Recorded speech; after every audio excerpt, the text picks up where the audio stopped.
बेकार बातें मत आप कीजिए। सरासर झूठ झूठ बोल का क्या रहे हैं, मतलब है? ऐसा कोई उल्लेख ऐसे कैसे जजमेंट बोला में आपने? नहीं है। ऐसे कैसे बोला बिल्कुल आपने झूठ झूठ बोल बोल रहे रहे हैं? आपको हैं, एक तमीज नहीं नंबर बात के करने की। झूठे हैं आप बिल्कुल चुप एक रहेंगे। नंबर के कुछ झूठे नहीं हैं आप, बोलेंगे। एक नंबर के फ्रॉड हैं आप आप मुनाफिक हैं आप। फ्रॉड हैं, आप आप एक नंबर मुनाफिक के हैं।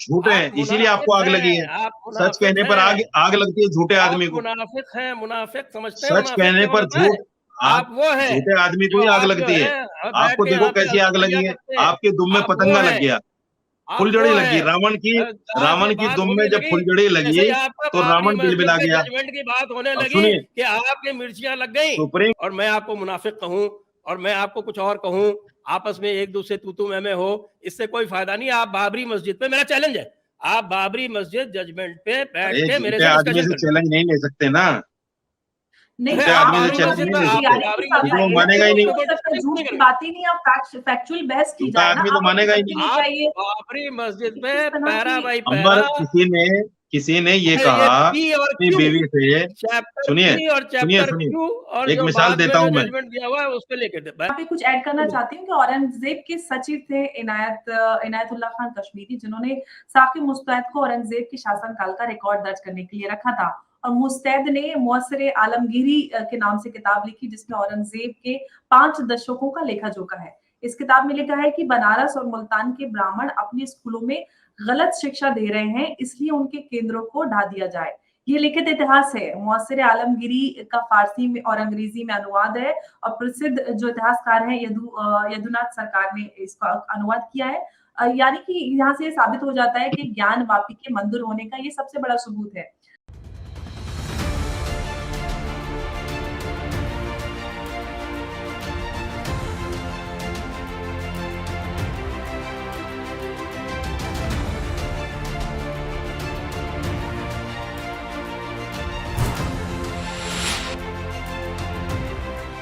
दोस्तों, मैं अंबर जैदी और स्वागत है आप सबका आज के हमारे खास कार्यक्रम इट्स डिबेटेबल में। प्रोग्राम को शुरू करने से पहले मैं आप सबके साथ एक वीडियो साझा करना चाहती हूँ। पहले आप उस वीडियो को देखिए, फिर आगे हम जो चर्चा का बोझ विषय पर करवा रहे हैं, लोगों को पैसा देकर याचिकाएं डलवा रहे हैं, वकीलों को खरीद कर उनको खड़ा कर रहे हैं। ये सब जानबूझकर हो रहा है, आरएसएस और बीजेपी के इशारे पर हो रहा है, सरकार इसमें शामिल है। आप क्या समझ रहे हैं कि विवाद थमने वाला है? ये विवाद थमने वाला नहीं है।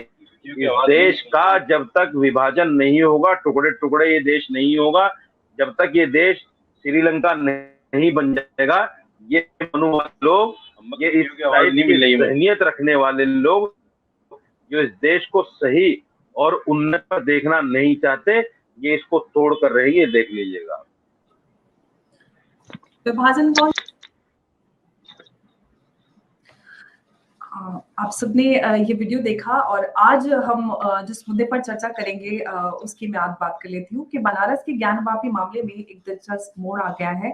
वहाँ सर्वे से संबंधित वीडियो लीक हो गया है जो कि मीडिया में वायरल भी हो रहा है और हम देख रहे हैं कि सारे ही मीडिया चैनल्स हो, मीडिया पोर्टल्स हो, सोशल मीडिया हो, हर जगह उस वीडियो को वायरल होता देख रहे हैं, जिसमें इस हिंदू पक्ष का आरोप है कि प्रेस कॉन्फ्रेंस करके उन्होंने दावा किया है कि साजिश के तहत वीडियो को वायरल करके हमें बदनाम करने की कोशिश की जा रही है, जबकि मुस्लिम पक्ष का दावा है कि उनके पास वीडियो की कॉपी मौजूद नहीं है और इसीलिए लीक होने की जिम्मेदारी तो हिंदू पक्ष की है। तो ये पूरा विवाद वाराणसी का जो स्थानीय अदालत है, जो वहाँ की जिला अदालत, वहां इस मामले को भेजा गया। वायरल हुए वीडियो का को शिवलिंग जैसी आकृति जिसमें हम देख सकते हैं और राजस्थान जो प्रशासनिक सेवा के पूर्व अधिकारी संजय दीक्षित जी हमारे साथ हैं इसी पर चर्चा करने के लिए, और साथ ही साथ मौलाना रशीदी इस्लामिक स्कॉलर हैं और आप सबके जाने पहचाने हैं। मैं भारतीय प्रशासनिक सेवा का पूर्व अधिकारी हूँ अंबर जी, राजस्थान प्रशासनिक सेवा का। जी भारतीय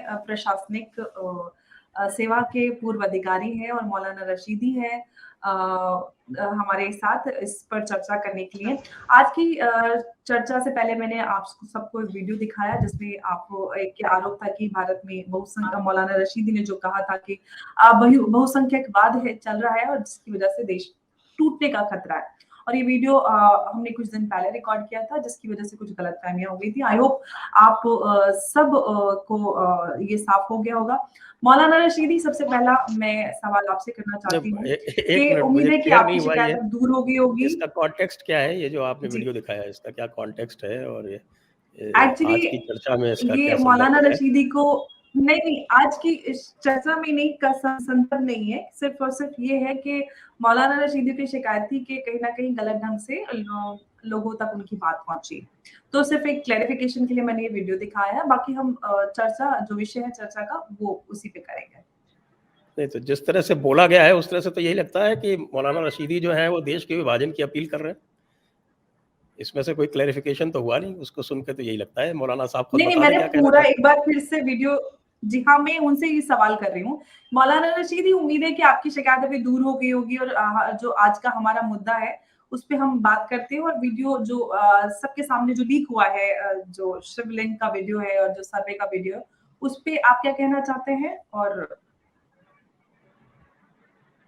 देखिए, आपको याद होगा जब ज्ञानवापी का सर्वे हुआ था, सर्वे होने के बाद में वो रिपोर्ट लीक हो गई थी, जिसकी वजह से जी, कोर्ट ने एक्शन लेते हुए सर्वे कमीशन को हटा दिया था।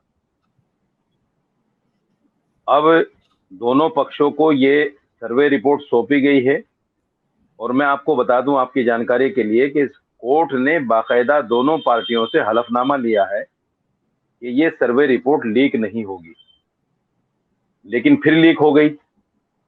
जैसे ही सर्वे रिपोर्ट मिली वैसे ही लीक हो गई, और वैसे ही वीडियो चैनलों पर, तमाम टीवी चैनलों पर ये दिखाया जाने लगा कि साहब यहाँ स्वास्तिक का चिन्ह है, यहाँ त्रिशूल है, यहाँ फला है, ये है, वो सारी चीजें वो टीवी पर आ गई। तो मेरा कहना यह है कि जिस तरह सर्वे कमीशन को हटाया गया था रिपोर्ट लीक होने की वजह से, आज जैसे ये रिपोर्ट लीक हुई है तो जाहिर बात है कि दो पक्षों के पास ये वीडियो थी, हिंदू पक्ष के पास भी थी, मुस्लिम पक्ष के पास भी थी।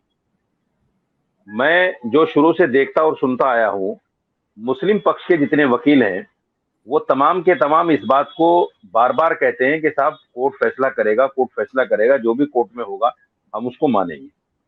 लेकिन हिंदू पक्ष के वकील को मैंने देखा है, अंबर आप भी साथ में थी मेरे कई प्रोग्रामों में, हमेशा विष्णु शंकर जैन उसको शिवलिंग साबित करने के लिए एड़ी चोटी का जोर लगाते हैं। हालांकि आपको याद होगा एक प्रोग्राम में मैंने ये भी कहा था उनसे कि भाई आप एक पक्ष के वकील हैं, वकील होने के नाते आप जो है श्रद्धालु मत बनिए, आप वकील रहिए। वकील की जो गरिमा है और वकील की जो जहां तक सीमा है उसी सीमा तक बात कीजिए। आप जो श्रद्धालु बन जाते हैं तो ये कहीं ना कहीं आपके उस पेशे को हट करता है जो जिस पेशे से आप आते हैं। आप वकील हैं एक पक्ष के, अगर आप एक पक्ष के वकील ना होते, आप खाली वकील होते, तो आप 10 तरह की दलीलें बैठकर टीवी पर ये कहीं भी दे सकते थे श्रद्धालु होने के नाते। क्योंकि आप एक पक्ष के वकील हैं और पक्ष के वकील को कोर्ट की अवमानना नहीं करनी चाहिए। कोर्ट की बातों को संज्ञान में लेते हुए, कोर्ट पर पूरा एतमाद करते हुए आप अपनी बात को कोर्ट में रखिए, जितनी भी अच्छाई के साथ आप रख सकते हैं, जितने तथ्यों के साथ, जितने सबूतों के साथ आप रख सकते हैं। लेकिन टीवी पर बैठकर अगर आप ये साबित करेंगे कि साहब ये शिवलिंग है और ये मस्जिद देखिए, इसमें फला चीज मुझे मिल गई है और फला चीज मैंने देख ली है, इसको यहाँ से खुदाई कीजिए, ये मिलेगा, वहां से खुदाई, तो ये सारी चीजें जो है एक वकील को, जो एक पक्ष का वकील हो, वो जेब नहीं देता। मैंने कई प्रोग्रामों में ये बात कही, मैं आज भी कहना चाहता हूं, और मैं खुला मैं इस बात के लिए कहना चाहता हूं कि ये जो रिपोर्ट लीक हुई है, ये विष्णु शंकर जैन ने ही लीक की है। क्योंकि उन्होंने पहले ही जब ये लीक हुआ था सर्वे रिपोर्ट, तो आपको याद होगा कि एक याचिकाकर्ता ने बाहर आकर ये कह दिया था बाबा मिल गए, और बाबा मिलने के बाद जो कुछ हुआ तमाम टीवी चैनलों पर, वो आपने भी देखा, मैंने भी देखा, संजय जी ने भी देखा और सबने देखा है, और आज तक वही चल रहा है। आज कल ये रिपोर्ट लीक हुई है, कल से तमाम चैनलों पर, मुझे ये देखिए कि 11 बजे तक मैं भी चैनलों पर था, हर चैनल इस बात को साबित करने में लगा हुआ है कि ये मस्जिद नहीं मंदिर है, ये मस्जिद नहीं मंदिर है। तो मेरा एक सवाल है, पब्लिकली मैं कहना चाहता हूं कि जब हमें टीवी पर बैठकर ही ये साबित करना है या पब्लिक डोमेन में ही इसको साबित करना है कि ये मस्जिद नहीं मंदिर है, तो फिर हम कोर्ट क्यों जाते हैं? कोर्ट जाने का हमारा मकसद क्या रह गया फिर? या कोर्ट की गरिमा, कोर्ट की अहमियत क्या रह गई हमारी नजरों में, जब हमें बाहर ही साबित करना है सारा कुछ? तो ये सब कुछ जो हो रहा है, ये सब ठीक नहीं हो रहा है, ये गलत है सब। मैं बिल्कुल इसको अच्छा नहीं रशीदी समझता। साहब, मुस्लिम पक्ष के वकील ने तो पहले ही कहा कि हमने कोर्ट से कोई वीडियो फुटेज या कोई इस तरह की सर्वे की जो है वो हमारे पास थी नहीं, तो हमारे पास लीक होने का कोई चांसेस ही नहीं है। अच्छा दीक्षित साहब, मैं आपसे सवाल करती हूँ कि आप एक प्रशासनिक अधिकारी हैं और आप तो जानते ही होंगे कि ये मामला कोर्ट में लंबित है। ऐसे में सबूत लीक हो जाना, आखिर इसके पीछे कौन लोग हो सकते हैं और क्या ये कैसे हो गया? ये जैसे ही खबर आई थी तभी मैंने एक ट्वीट किया था, वो मैंने स्क्रीन आपको शेयर की है, आप जरा उसको दिखा दें, क्योंकि मैं प्रशासनिक अधिकारी होने के अलावा एक वकील भी हूँ, तो मैं ये दांव पेच बहुत अच्छी तरह से समझता हूँ। ये देखिए कि क्या लिखा मैंने इसमें, ये ट्वीट किया है।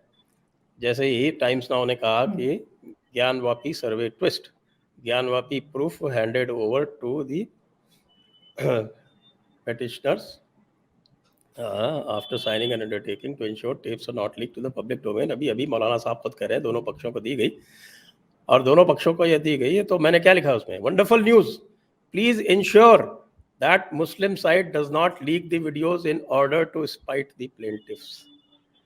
ये सब कंट्रोवर्सी शुरू होने के पहले की बात है। वो इसलिए है कि चूंकि मैं सिर्फ स्वयं जानता हूँ कोर्ट क्राफ्ट के, दूसरे को सामने के रॉन्ग साइड में दिखाने के लिए क्या टैक्टिक्स की जाती हैं, तो उस टैक्टिक्स का पार्ट हो सकता है। बहरहाल किसने लीक की है ये मौलाना साजिद रशीदी यहाँ पर डिक्लेयर नहीं कर सकते, ये जज नहीं है, ये जज साहब ने जिन्होंने अंडरटेकिंग रिसीव की है और जिन्होंने अंडरटेकिंग साइन की है, ये उनका काम है कि वो इसका इन्वेस्टिगेशन करें और पता लगाएं। क्योंकि मुझे ये भी समाचार मिला, जो मैं देख रहा हूँ टीवी पे चल रहा है, कि जो पिटिशनर्स हैं उन्होंने एज इट इज़ अपने जो सील बंद थे कि भैया हमने तो सील खोली भी नहीं, ये लो सील बंद, आप इसकी जाँच करो। तो ये जाँच का विषय है। और वैसे भी सबूत लीक होने और ना होने से इस पूरे जो विवाद है और ये जो पूरा जो लिटिगेशन चल रहा है, इसके कोर्स पे कोई बहुत अधिक प्रभाव नहीं पड़ने वाला है। क्योंकि इसको यदि हम पूरा डिस्कस करेंगे तो हम पाएंगे कि जो प्ली है, मैं यदि प्ली देखूं, दोनों तरह से डिस्कस करूं, तो जो मुस्लिम साइड की प्ली है उसके मुख्यतः दो अंग हैं। वो एक तो दीन मोहम्मद का 1937 का केस है, उसको लेकर चलते हैं, और दूसरा जो है वो प्लेसेस ऑफ वर्शिप एक्ट को लेकर चलते हैं। और उसी के आधार पे उन्होंने जो ऑर्डर 7 रूल 11 की जो रिजेक्शन ऑफ प्लेंट की जो प्ली है वो लगाई है। तो कहना है कि ये मेंटेनेबल नहीं है, उसी के ऊपर बहस हो रही है। उसके काउंटर में जो भी कहा जा रहा है वो ये कहा जा रहा है कि जो सेक्शन 711 की जो नॉन मेंटेनेबिलिटी की जो प्ली है वो बिना सबूत के, बिना फैक्ट्स के डिसाइड नहीं हो सकती। अब मैं आपको बता दूं, 35 साल के प्रशासनिक अनुभव में और जो भी मेरा एज एडवोकेट अनुभव है, मेरी वाइफ भी वकील है पिछले 25 साल से, उनका जो अनुभव है, ऑर्डर 7 रूल 11 की जितनी भी एप्लीकेशंस लगती हैं उसमें 90% से अतिरिक्त, 90% से अधिक यह कह के मुलतवी की जाती हैं कि इसका निर्णय इस स्टेज पर नहीं हो सकता, क्योंकि यह न्याय और तथ्यों का मिश्रित प्रश्न है। It is a mixed question of law and fact, और इसलिए 7/11 की जो पिटिशन है एविडेंस लीड करके ही डिसाइड होती है 90% से ऊपर केसेस में। तो सबूत लीक हुआ नहीं हुआ, ये सब जो है, ये सब माहौल बनाने की कोशिश है।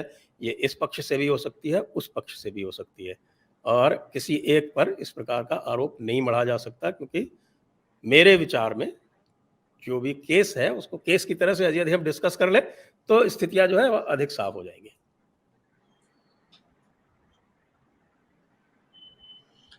बिल्कुल। अच्छा मौलाना रशीदी, मेरा सवाल आपसे ये है कि आप तो ये हम सब जानते हैं कि औरंगज़ेब ने ये ज्ञानवापी मस्जिद को मंदिर को तोड़कर मस्जिद बनाया। आप इस बात को मानते हैं कि औरंगज़ेब ने मंदिर तोड़कर मस्जिद बनाई? और अगर मानते हैं तो फिर तो ये गैर इस्लामिक हो जाता है कि किसी धार्मिक स्थल को तोड़कर उसपे मस्जिद बनाई जाए। आप क्या कहते हैं इस पूरे उस पे? क्योंकि कई सारे इतिहासकार, इनफैक्ट कुछ मुस्लिम इतिहासकार ने भी इस बात को माना है कि औरंगज़ेब ने इसको तोड़कर बनाया।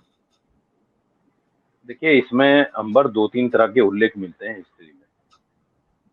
एक उल्लेख ये भी है कि ये मस्जिद अकबर के ज़माने की है और अकबर के ज़माने में उनके 9 रत्नों में से एक रत्न थे टोडरमल, उन्होंने इस बराबर में मंदिर को बनाया। दूसरे एक उल्लेख ये भी मिलता है कि औरंगज़ेब ने इस मस्जिद को अस्सरे-नौ नहीं बनाया, बल्कि इस मस्जिद का रिनोवेशन कराया। यानी खस्ता हालत थी, तो उसको दोबारा से तामीर कराया, नए सिरे से नहीं बनाया कि बाकायदा इसको जो है और पुख्ता सबूत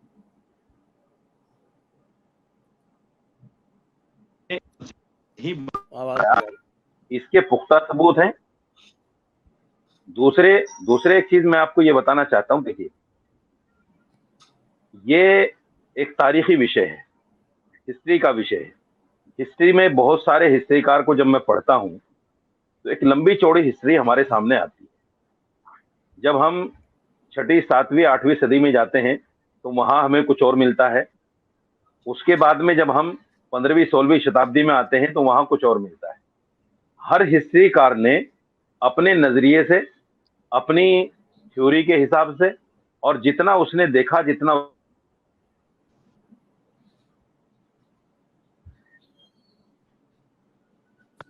कि हम औरंगजेब को गालियां देकर, औरंगजेब को बदनाम करके और औरंगजेब के साथ साथ आज के मुसलमानों को बदनाम करके, औरंगजेब को बदनाम करना या मुगलों को बदनाम करना, उसके पीछे मकसद ये नहीं है कि उनको सिर्फ बदनाम करना है।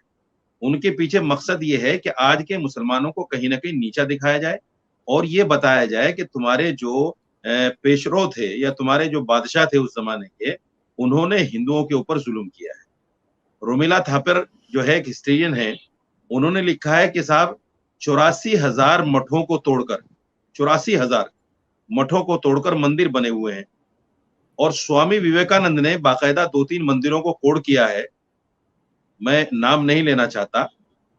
उन्होंने बाकायदा कहा कि हमने 2 इन बड़े मंदिरों का शुद्धिकरण किया है, यानी मठों से मंदिरों में चेंज करके इनका शुद्धिकरण करके हमने इनको मंदिर बनाया। तो मैं इस बात पर नहीं जाता कि साहब हिस्ट्रीकार ने क्या लिखा है। मैं सिर्फ ये मानना चाहता हूं कि हमारा देश जब आजाद हुआ उसके बाद में एक एक्ट बना और एक्ट ये बना कि साहब बाबरी मस्जिद का केस तो अलग रखिए, लेकिन इसके अलावा जितने भी मजहबी मकामात हैं, जितने भी रिलीजियस प्लेस हैं, उस पर कोई कार्रवाई अब के बाद नहीं होगी। मैं 2-3 बातें उस बिल की आपको बता देना चाहता हूं। सेक्शन 3 ये कहता है कि किसी भी रिलीजियस प्लेस का कोई हिस्सा या पूरा, उसका स्ट्रक्चर हम चेंज नहीं कर सकते। कोई हिस्सा या पूरा, ये बाकायदा सेक्शन 3 में लिखा हुआ है। और सेक्शन 3 में ये भी लिखा है कि अगर किसी वजह से ये भी साबित हो जाए कि ये जगह मस्जिद तोड़कर मंदिर बना है या मंदिर तोड़कर मस्जिद बना है, तो भी आप उसके रिलीजियस स्ट्रक्चर को जो आज है, जो 1947 में था, उसको आप चेंज नहीं करते। ये सेक्शन 3 कहता है। सेक्शन 4(2) ये कहता है कि अगर कोई कानूनी कार्रवाई इस पर चल रही है, यानी जब ये बिल आया उस वक्त की बात कर रहा हूं, कि अगर कोई कानूनी कार्रवाई किसी मजहबी मकाम पर चल रही है, रिलीजियस प्लेस पर चल रही है, तो वो खत्म हो जाएगी और आइंदा कोई कानूनी कार्रवाई उस पर नहीं चलाई जाएगी।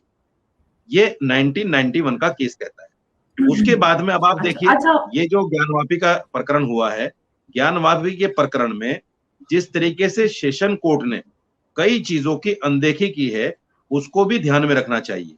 सबसे पहले एक चीज मैं बताना चाहता हूं कि ये खसरा नंबर जो है 9130 है और संजय जी बैठे हैं यहाँ, इस बात को इंडोर्स करेंगे या मेरी बात पर जो भी कहेंगे मैंने जो रोल पढ़ा है वो ये है कि अगर किसी भी खसरे को आप शूट करना चाहते हैं कोर्ट में, तो उसका पहले डिमार्केशन होना जरूरी है कि ये खसरा, ये जगह कहां से कहां तक है। विदाउट डिमार्केशन उस पर शूट एक्सेप्टेबल नहीं होगा, ये लॉ कहता है। लेकिन सेशन कोर्ट ने इस लॉ को भी दरकिनार करते हुए, एक्सेप्ट करते हुए उस पर सुनवाई शुरू कर दी और बाकायदा उसकी वीडियोग्राफी की इजाजत दे दी। वीडियोग्राफी की इजाजत देना, देखिए कोर्ट ने भी कहा है, सुप्रीम कोर्ट ने, कि किसी भी चीज के सच को जानना ये कोई कानून के खिलाफ नहीं है, ना 91 एक्ट के खिलाफ है। मैं भी मानता हूं इस बात को, बिल्कुल सही बात है, अच्छी बात है। किसी भी चीज के सच को जानना चाहिए, जानने के बाद उस पर क्या प्रक्रिया होगी क्या नहीं होगी वो बात की बात है, लेकिन जानना चाहिए, मैं भी मानता हूं। लेकिन उसके जानने के बाद जैसे वीडियोग्राफी हुई, और वीडियोग्राफी होने के बाद जिस तरीके से उसको लीक करके बाकायदा और उस पर एक हंगामा पूरे देश में खड़ा किया गया, और बाबरी मस्जिद के 92 का जो प्रकरण हुआ था वो भी सेम यही पोजीशन थी। अडवाणी जी ने रथ यात्रा निकाली और गांव-गांव, शहर-शहर पहुंचे और लाखों कार सेवा, हालांकि वो ये कहते थे कि हमारा मकसद बाबरी मस्जिद को तोड़ना नहीं था, लेकिन लाखों लोग चूंकि वहां पहुंच गए तो हर किसी को रोकना उस वक्त सरकार के बस की भी बात नहीं थी। ये भी मैं मानता हूं। जब आप लोगों के जज्बात भड़काकर, जब आप लोगों को तैयार करके उस स्टेज पर ले आएंगे कि जब उस लोग कुदाल लेकर और हथौड़े लेकर पहुंच जाएंगे तो आप उनको नहीं रोक पाएंगे। यही प्रकरण यहां भी दोहराए जाने की कोशिश की जा रही है, चाहे वो याचिकाकर्ता की तरफ हो या याचिकाकर्ता के वकील की तरफ से हो या किसी की भी तरफ से हो या सियासी हथकंडा हो। मैं ये नहीं कहता कि ये किसकी तरफ से है, लेकिन इसमें तीनों आदमी तो शामिल है। सियासत भी इसमें शामिल है, याचिकाकर्ता भी इसमें शामिल है और याचिकाकर्ता के वकील भी इसमें शामिल है। वकीलों को संजय जी बैठे हैं, मैं फिर कहता हूं, संजय जी इस बात को अच्छी तरह जानते होंगे, जब आदमी एक पक्ष का वकील होता है तो एक पक्ष के वकील को वकालत पर ही ध्यान देना चाहिए। उसकी श्रद्धा क्या है, श्रद्धा को एक साइड में रखना चाहिए, वो हमारा संविधान में सवाल करती हूँ मौलाना साहब। दीक्षित जी, मौलाना साजिद रशीदी ने मैं जवाब दे दूं, कई बातें कह दी हैं। वही मैं बोल रही हूँ कि आप क्या कहते हैं, अग्री करते हैं जो इन्होंने इतने सारे मौलाना साहब ने 4 बातें कही हैं, मुख्यतः 4 बातें कही। एक तो पहली बात इन्होंने ये कही है कि कई तरह के इतिहास मिलते हैं। दूसरी बात, फिर इन्होंने प्लेसेस ऑफ वर्शिप एक्ट की विवेचना की है अपने हिसाब से। तीसरी बात, इन्होंने जो है वो जो खसरा नंबर है उसका वृत्तांत देते हुए ये कहा है कि उसका डिमार्केशन नहीं हुआ, इसलिए सूट मेंटेनेबल नहीं है। हालांकि जो आर्टिकल जो 711 की जो एप्लीकेशन है उसमें ये आपत्ति नहीं की गई। फिर चौथा पॉइंट इन्होंने ले लिया है कि ये जो है ये उन्माद फैलाने की कोशिश की जा रही है। तो मैं चौथा पॉइंट सबसे पहले ले लेता हूँ कि वो शॉर्टेस्ट है। वो ये है कि यदि आप पूरा इतिहास देखें बाबरी मस्जिद वाला, तो ये सारा उन्माद इसलिए फैला क्योंकि मुस्लिम पक्ष ने लगातार इसका लीगल रेजोल्यूशन होने में अड़चने डाली, उसको लगातार डिले करने का, उसमें विलंब करने का, उसमें हर तरह की जो भी डिले प्रक्रिया हो सकती है वो करी, जिसके कारण से सारे के सारी जो बदगुमानी हुई वो उसके कारण हुई। तो इसमें जो है आप रोल जो है वो दूसरे पक्ष का भी देख लें। अब आते हैं तरह तरह के इतिहासों के बारे में, जो इन्होंने कहा कि साहब तरह तरह के इतिहास हैं। अब तरह तरह के इतिहास जो हैं वो बहुत सारे गढ़े गए हैं। एक तो इन्होंने जिक्र नहीं किया, नहीं तो पट्टाभी सीतारामैया ने भी एक इतिहास गढ़ा था। उन्होंने तो ये बता दिया कि साहब के यहाँ पर जो है वो कोई कच्छ की रानी थी, उसके साथ कुछ हुआ था, उसके कारण औरंगजेब जो यहाँ पर आया था तो उसने ऐसा वैसा कर दिया था। ये बात बाद में पट्टाभी सीतारामैया ने एनजी गोरे, जो कांग्रेस के एक बहुत प्रसिद्ध नेता थे, उनसे स्वयं स्वीकार की, जो कि जीबी मेंडले जो बहुत प्रसिद्ध इतिहासकार हैं उनके सामने उन्होंने कही। उन्होंने आर्टिकल लिखा आज से कई साल पहले कि पट्टाभी सीतारामैया ने उनसे स्वीकार किया कि ये तो मैंने इसलिए किया था कि जिससे हिंदू मुसलमानों में जो इख्तलाफ है वो ख़त्म हो जाए। तो वो झूठ साबित हो चुकी है उसको, लेकिन मार्क्सिस्ट इतिहासकारों ने उठा के बार बार उसको कोशिश की परोसने की। लेकिन अब तो इरफान हबीब ने भी मान लिया है कि औरंगजेब ने मंदिर तोड़ा था। तो मुस्लिम पक्ष के सबसे बड़े इतिहासकार तो वही माने जाते हैं। जब उन्होंने ही स्वीकार कर लिया तो फिर बाकी कुछ रहा नहीं आपके पास। तो ये जो तरह तरह की जो हिस्ट्री आप बताते हैं, अभी बोला कि साहब की ये बार बार मैंने सुना है इनको, मौलाना साहब को कई जगह बोलते हैं कि साहब की ये बड़े सारे स्तूप जो है वो किए गए, उनको हटाया गया, उनकी जगह मंदिर बनाए गए। जयपुर डायलॉग्स की तरफ से हमने एक ऑफर दिया है, और वो ऑफर दिया है तो कि एक भी ऐसा, चाहे बुद्धिस्ट या जैन, कोई भी मंदिर जो है, कोई भी हमारा बुद्धिस्ट भाई और जैन मंदिर एक इस तरह की क्लेम लेके आ जाए, सिद्ध कर दे जिस प्रकार से हम लीगल तरीके से प्रयास कर रहे हैं, हम उसको खुशी खुशी हैंड ओवर कर देंगे। क्या मुस्लिम पक्ष इसके लिए तैयार है? क्योंकि हम तो कम से कम, हमारे पास तो 2000 डॉक्यूमेंटेड केसेस हैं जिसमें हम सिद्ध कर देंगे कि यहाँ की मंदिर तोड़ के मस्जिद बनाई गई। आप तैयार हैं क्या? हम तो तैयार हैं। अगर हमने किसी भी बुद्धिस्ट टेम्पल पे, किसी भी जैन टेम्पल पे अतिक्रमण करके फोर्सिबली मंदिर बनाया हो तो हम उनको हैंड ओवर कर देंगे। आप तैयार हैं क्या? मैं आपका जवाब देता हूं। आपने 4 बातें कही थी, अभी मैं 2 पे ही आया हूँ, अभी तो 2 बाकी हैं। चलिए वो बात रख आपने ली बहुत जिसके समय बाद लिया था, आप मेरे को भी पूरी बात करने दीजिए ना। नहीं बिल्कुल कहिए, बिल्कुल कहिए। उसके बाद फिर आप आए प्लेसेस ऑफ वर्शिप एक्ट पे। इसमें मीनाक्षी जैन ने एक बहुत अच्छी पुस्तक लिखी है, फ्लाइट्स ऑफ डेटीज। उसमें ये जितना भी ये दुष्प्रचार किया जाता है वो उसको पूरी तरह से उन्होंने खंडित कर दिया है। मैं मौलाना साहब को सलाह दूंगा कि उसको पढ़ लें, आपकी जितनी भी शंकाएं हैं वो निर्मूल हो जाएंगी उससे। अब आते हैं हम प्लेसेस ऑफ वर्शिप एक्ट के ऊपर। इसके पहले प्लेसेस ऑफ वर्शिप एक्ट का तो सहारा ले रहे हैं मौलाना साहब, लेकिन जो केस सेटअप किया गया है मुस्लिम साइड की तरफ से, अंजुमन इंतजामिया कमेटी की तरफ से, उसमें दीन मोहम्मद का केस भी बहुत प्रमुखता से लिया गया है।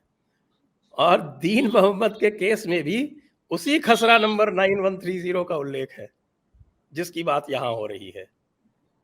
तो वो 9130 का जो वो सूट जो स्टैब्लिश हुआ था 1936 में दीन मोहम्मद द्वारा, अच्छा वो हिंदू पक्ष उसमें पार्टी भी नहीं था, पार्टी उसमें केवल स्टेट थी। और स्टेट के विरुद्ध उसमें भी केस क्या था दीन मोहम्मद का? ये दीन मोहम्मद का केस इसलिए भी नहीं बताते क्योंकि दीन मोहम्मद के केस में जब आ जाएगा तो ये पता चलेगा कि जहाँ पर ये वजू खाना है और जितना भी जो इस वक्त जो अंदर की जो बिल्डिंग है उसके बाहर का जितना भी क्षेत्र है, वो अंग्रेज जज ने और हाई कोर्ट ने, उस समय इलाहाबाद हाई कोर्ट ने वो ये कहा था कि ये इनको बिलोंग नहीं करती। ये दीन मोहम्मद के केस का लबोलबाब है। और जहाँ तक उसमें कहते हैं कि साहब की ये वक्फ की प्रॉपर्टी मान ली गई थी, उसमें कोई डिक्लेरेशन नहीं मांगा गया था वक्फ के लिए, और हिंदुओं की संपत्ति के ऊपर वक्फ का डिक्लेरेशन मांगा भी नहीं जा सकता। अभी अभी एक सुप्रीम कोर्ट में केस डिसाइड हुआ है राजस्थान गवर्नमेंट के विरुद्ध, भीलवाड़ा के केस में जो जिंदल सौ ने लगाया था, जिसमें ये हुआ कि साहब की बगैर सोर्स जाने हुए कि किस सोर्स से वो डेडिकेट की गई है प्रॉपर्टी, उसको वक्फ नहीं माना जा सकता। तो ये केस तो अभी हम लाएंगे, अभी तो आप देखते रहिए। और अब आए प्लेसेस ऑफ वर्शिप एक्ट की बात करते हैं। प्लेसेस ऑफ वर्शिप एक्ट क्या कहता है? सेक्शन 3 कहता है कन्वर्शन पे बार नहीं है। बिल्कुल ठीक है। तो जब कन्वर्शन पे बार नहीं है तो आपने शिवलिंग को कैसे कन्वर्ट कर दिया? वहां पर पूजा होती थी श्रृंगार गौरी की 1992 तक तो डेली होती थी, यह निर्विवाद है। और निर्विवाद इसलिए भी है कि प्रशासन ने पुनः अनुमति दे दी, क्योंकि प्रशासन ने जब श्रृंगार गौरी की पूजा डेली जो बंद की थी और बंद करने के बाद फिर उसको लिमिट कर दिया था कि साल में एक बार होगी, उसका कोई आदेश नहीं था। जब उसका कोई आदेश मांगा गया, जब आरटीआई लगाई गई, जब पता चला कोई आदेश नहीं है, मुकदमा हो गया है, तो प्रशासन ने चुपचाप फिर से अलाउ कर दी। जहां पूजा हो रही है लगातार, जहां आज तक किसी भी प्रकार का हिंदू पक्ष ने अपना दावा नहीं छोड़ा है, वो वही केस है जो अयोध्या का केस है।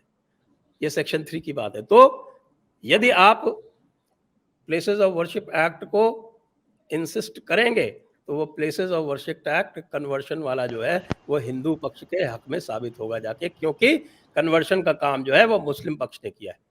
1992 के बाद में ये बैरिकेडिंग जो लगाई गई है, ये बैरिकेडिंग पहले नहीं थी, क्योंकि दीन मोहम्मद के केस में ये तय हो चुका था कि पूरा का पूरा जो इंक्लोजर का पार्ट है ये मुस्लिम पक्ष का नहीं है। चलिए अब आते हैं सेक्शन 4 पे। एक मिनट पूरी बात मैं कुछ बातें हमने आपके बीच में नहीं बोला, आपके बीच में नहीं बोला, आपको समय मिलेगा, आप आराम से इसकी काट कीजिएगा। सेक्शन 4 के बारे में आते हैं। तो सेक्शन 4 क्या कहता है? सेक्शन 4 जो है वो 1947 की कट ऑफ डेट देता है।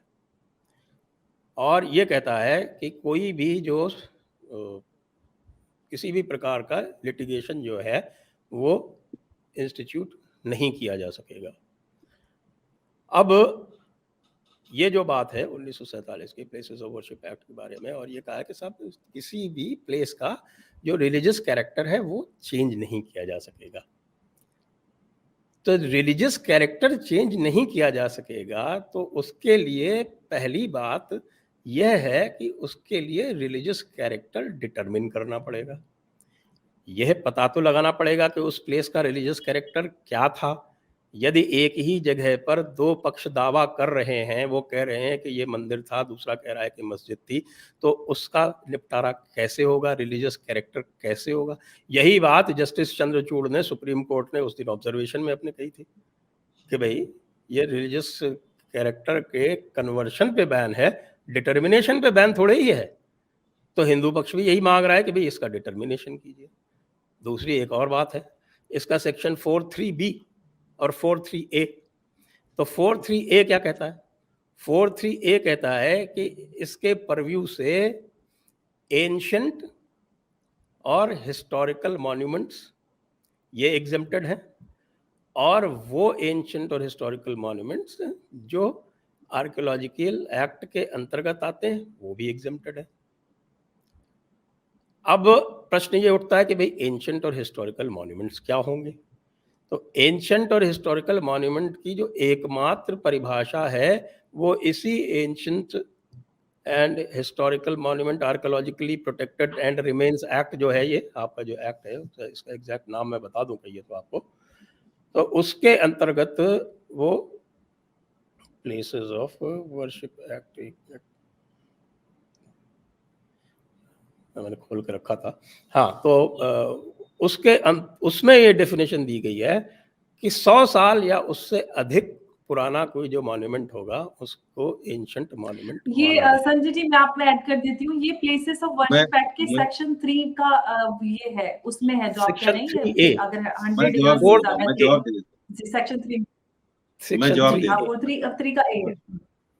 मैं जवाब देता हूं। सेक्शन 3 है। एक मिनट, मेरी बात पूरी नहीं हुई, आपने 4 बातें कही। नहीं, मुझे फिर निकलना है संजय जी।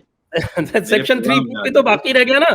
सेक्शन 3B पे आपका अभी अभी मथुरा का जो ऑब्जेक्शन था वो सेक्शन 3B की बेसिस पे डिसमिस हुआ है कि इसका चूंकि निर्णय हो चुका है इसलिए ये एग्जेम्प्टेड है। इसी तरह से आपका भी इसका निर्णय हो चुका है। आदि विश्वेश्वर जो, सुनिए मेरी बात, Shri Adi Vishweshwar of Kashi versus state of Uttar Pradesh 1997 का जजमेंट है। उसमें ये स्पष्ट लिख दिया गया है सुप्रीम कोर्ट के 3 जजेस की बेंच द्वारा कि ये जो है ये तोड़ा गया 1669 में। ये सुप्रीम कोर्ट कह चुका है, इसके विरुद्ध आप कैसे जाएंगे मुझे बता दीजिए। ठीक है, आपने 2-4 बातें मुख्य रूप से कही हैं। नंबर 1, दीन मोहम्मद का केस आपने जिक्र किया। दूसरे आपने ASI पर बात की, 2 साल का है। तीसरे आपने एक चीज ये कही है, बड़ी अजीब बात। आप पढ़े लिखे हैं, वकील हैं, आपको जानना चाहिए जो 9130 खसरे की मैंने बात की थी डिमार्केशन की, और दीन मोहम्मद के केस में उसका जिक्र है, मैं मानता हूं, लेकिन डिमार्केशन 1937 का नहीं माना जाएगा मेरे भाई। डिमार्केशन जब हम आजाद हुए, आजादी के बाद में हमारे तमाम खसरों के, तमाम खतूनियों की हमारी डिमार्केशन हुई है, तमाम जगहों की हमारी चकबंदी हुई है। ये बात आपको याद रखनी चाहिए। जो हमारी आप भूल जाते हैं कि मेरा काम ही रेवेन्यू एडमिनिस्ट्रेशन है। प्लीज, मैं बोला नहीं बीच, 30 जो है वो जिस सेटलमेंट के रेफरेंस मैं बोला नहीं, गलत बात है। के रेफरेंस से मिलेगा। फिर मैं आपको बिल्कुल नहीं बोलने दूंगा, ये गलत बात है। बोलिए। देखिए, आजादी के बाद में जो हमारी चकबंदियां हुई हैं, हमारे खसरे खतूनियों की डिमार्केशन हुई है, जो भी चीजें हैं वो ही एप्लीकेबल होंगी। 1937 में क्या था, डिमार्केशन हुआ था नहीं हुआ था, ये एप्लीकेबल है ही नहीं, नंबर 1। दूसरी बात, आपने कहा कि साहब वहां 92 तक पूजा होती थी। ये बहुत बड़ा झूठ हिंदू पक्ष की तरफ से बोला जाता है। इबादत होती, पूजा होती थी, आज भी होती है, लेकिन वो जगह मस्जिद के 10 फीट की दूरी के बाद है।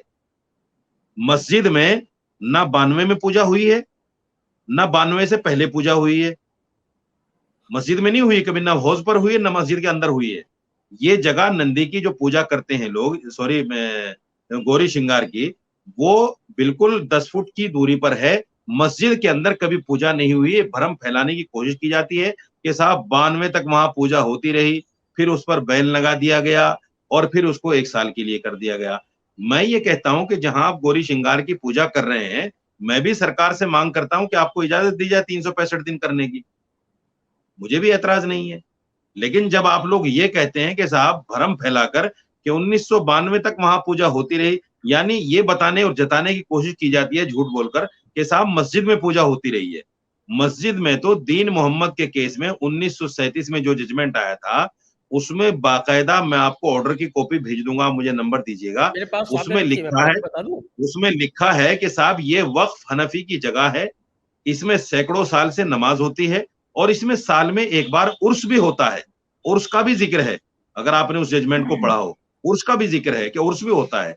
तो आप 1937 के जजमेंट को अगर आप तुलना करेंगे कि भाई 92 तक हमारी पूजा होती रही मस्जिद में और 1937 में वहां नमाज होती थी, तो इसको कौन मान लेगा? कोई भी नहीं मानेगा। दूसरी बात, आपने सेक्शन 3 का जो जिक्र किया है या सेक्शन 4 का जो जिक्र किया है, देखिए बात सुनिए, हर कोई आदमी जहां भी कानून में शोषा अपने लिए मिलता है, जैसे आपने उसको निकालने की कोशिश की, हालांकि वो है नहीं, जो कुछ भी अपने बातें सेक्शन 4 सेक्शन 3 के बारे में बताई हैं, वो चीजें है नहीं। देखिए कानून तो साफ है, कानून में किसी तरह का कोई लोचा है ही नहीं। अगर कानून में कोई लचक होती तो 1991 में ये कानून बनाने की जरूरत ही पेश इसलिए आई, मैं आपकी जानकारी की, बहुत सारी जगहों पर हिंदू पक्ष दावा करते थे, जैसा आज भी करते हैं, हालांकि कानून उनके सामने है। वो कहते हैं 3,000, कोई कहता है 33,000, कोई कहता है 35,000, कोई कहता है 40,000। तो मैं ये कहना चाहता हूं, जब एक कानून है, उस कानून का उल्लंघन करते हुए कोई भी याचिका एक्सेप्टेबल अगर होगी, कोई करेगा, तो वो इस कानून का उल्लंघन है, साफ साफ, इसमें कोई दो राय है ही नहीं। मैं ये कहता हूं, अगर आप लोगों को लीगल रेमेडी चाहिए तो आपके पास तो ऑप्शन है, सरकार आपकी है और फुल बहुमत के साथ है। आप पार्लियामेंट जाइए ना बजाय कोर्ट जाने के। आप जो कोर्ट में जा रहे हैं कि साहब 1991 के प्लेसेस ऑफ वर्शिप एक्ट को खत्म कर दीजिए, आप पार्लियामेंट में जाइए ना, आप मोदी जी से कहिए, आप अमित शाह जी से कहिए कि भाई एक काम कीजिए, बहुत सारे केस आपने वापस ले लिए, जैसे अभी किसान बिल वापस लिया है, इसको भी वापस ले लीजिए। कोर्ट में जाने की जरूरत क्या है आपको इसके लिए? आपके पास तो एक लीगल वे है, पार्लियामेंट में सरकार आपकी है और फुल बहुमत के साथ है। दफा 377 को खत्म किया, नोटबंदी की, ट्रिपल तलाक बिल लेके आए और किसान बिल लेके आए और जिसको वापस लेना पड़ा। ये सारे उदाहरण आपके सामने हैं। तो आप सीधा सीधा सुनिए, 1 मिनट सुनिए, हड़बड़ाहट नहीं, आप सीधा सीधा पार्लियामेंट जाइए, पार्लियामेंट के ऊपर दबाव बनाइए और आप कहिए कि भाई ये आपकी कैसी आस्था है, ये आपकी कैसी आस्था है, आप हिंदू होकर आप लोग कोर्ट नहीं गए थे क्या? अरे सुन लीजिए ना सर सुन लीजिए ना, आपको तो सुप्रीम कोर्ट ने भी आईना दिखाया है। आप लोगों ने झूठ फैलाया था कि बाबरी मस्जिद मंदिर तोड़कर बनाई गई है।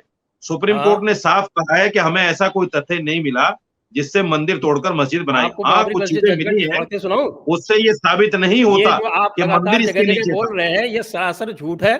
और मैं आपको बाबरी मस्जिद जजमेंट मेरे सामने खुला हुआ बीच में बोल रहे हैं। देखिए मैं तो बोला नहीं था, आप बीच में बोल रहे हैं। बाबरी मस्जिद इस हड़बड़ी से साफ पता चलता है, इस हड़बड़ी से साफ पता चलता है कि जब झूठ की परतें खुलती हैं तो आदमी कैसे मचलता है, कैसे हड़बड़ाता है। अच्छा सबको पता चलता है। मचलाहट किधर हो रही है वो तो दिख रहा है। मैं तो आपको कह रहा हूँ, मैं बाबरी मस्जिद का जजमेंट आपको पढ़ के सुना देता हूँ, मेरे सामने खुला हुआ है। अच्छा अंबर सुनिए, अब मैं देखिए मेरा प्रोग्राम में जाऊंगा, इस प्रोग्राम को खत्म कर लीजिए प्लीज। जी मैं भी जाना है, कुछ ऐड करना चाहती हूँ, बस। हाँ 5 मिनट दे दीजिए, मैं इसको वाइंड अप करूंगी भी। मैं यहाँ पे कुछ ऐड करना चाहती हूँ कि औरंगजेब के सचिव थे इनायतुल्लाह खान कश्मीरी, जिन्होंने साकिब मुस्तैद को औरंगजेब के शासनकाल का रिकॉर्ड दर्ज करने के लिए रखा था।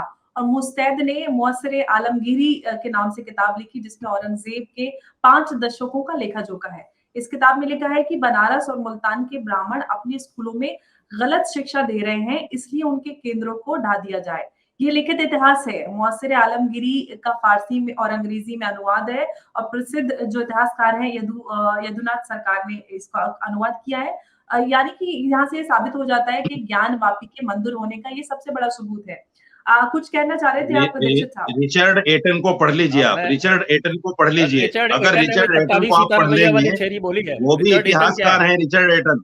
और रिचर्ड एटन ने पट्टाभी सीतारामैया वाला झूठ बताया है। रिचर्ड एटन कोई वो फाइनल नहीं है।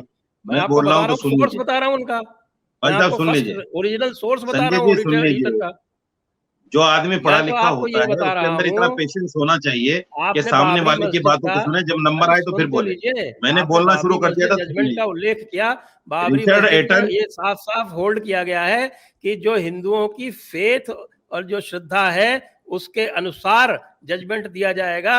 और हिंदुओं की फेथ और श्रद्धा आज तक है कि ये विशेश्वर स्थान है। और ये सुप्रीम कोर्ट के जजमेंट में ऐसा कोई उल्लेख नहीं है कि श्रद्धा पर हम झूठ बोल रहे हैं। आदि बेकार बातें मत कीजिए, सरासर झूठ बोल रहे हैं। ऐसा कोई उल्लेख जजमेंट में नहीं है। ऐसे कैसे बोला आपने? झूठ बोल रहे हैं। एक नंबर के झूठे हैं आप बिल्कुल एक नंबर के झूठे हैं। जजमेंट आस्था पर फैसला, कोर्ट आस्था पर फैसला दे ही नहीं सकता। आप झूठे हैं एक नंबर के। साहब आप झूठे हैं एक नंबर के। आप एक नंबर के एक नंबर के फ्रॉड हैं आप। मुनाफिक हैं आप फ्रॉड हैं आप एक नंबर के झूठे हैं, इसीलिए आपको आग लगी है। सच कहने पर आग लगती है झूठे आदमी को। मुनाफिक समझते हैं। सच कहने पर झूठ आप वो है, झूठे आदमी को ही आग लगती है। आपको देखो कैसी आग लगी है। आपके दुम में पतंगा लग गया, फुलझड़ी लगी। रावण की दुम में जब फुलझड़ी लगी तो रावण बिलबिला गया। सुनिए कि आपके मिर्चियां लग गई। सुप्रीम कोर्ट का जो फैसला है भाई साहब, सुप्रीम कोर्ट का जो फैसला है आस्था पर नहीं है। सुप्रीम कोर्ट ने जो फैसला दिया था अपने विशेष अधिकार का इस्तेमाल करते हुए दिया था। आप झूठ बोल रहे हैं लोगों को। उन्होंने कहा कि हम अपने विशेष अधिकार 142 का इस्तेमाल करते हुए ये जगह रामलला को देते हैं। आपसे बड़ा झूठा तो इतिहास में नहीं है। पहले सुन लो उसका जजमेंट है क्या। अब छोड़िए अंबर, माफ कीजिएगा। देखिए जो आदमी 2-2-5 मानता है वो 4 मान ही नहीं सकता। ये उन लोगों में से है कि 2-2-5 होते हैं। बताइए सुप्रीम कोर्ट को झुठला रहे हैं कि भाई आस्था पर फैसला दिया है। इतना बड़ा झूठ देश के सामने, इतना बड़ा झूठ आज कोर्ट फैसला दे ही नहीं सकता आस्था पर।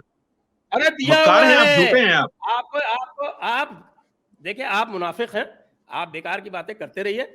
और भाई साहब आप झूठे हैं। जो है 1 नहीं 2 नहीं 4 जजमेंट है। अंबर छोड़िए इस बात को, बहस लंबी चली जाएगी। पर एक बार मूर्ति की स्थापना अब इसको वाइंड अप कर लीजिए प्रोग्राम को अपने। सदैव के लिए हो गया। सारी दुनिया जानती है कि कोर्ट ने फैसला आस्था पर दिया ही नहीं, और जगह जगह उल्लेख किया है कि कोर्ट आस्था पर फैसले नहीं करता। वाला जजमेंट ये सारा रंजन गोगोई ने भी ये बात कही थी शुरू में कि कोर्ट आस्था पर फैसला नहीं करेगा, और ये झूठे कह रहे हैं बैठकर कि साहब आस्था पर फैसला दे दिया। आप बाबरी मस्जिद जजमेंट पे, अंबर जी, बाबरी मस्जिद जजमेंट पे एक और आपसे ज्यादा पढ़े लिखे हैं हम, अल्लाह का शुक्र है।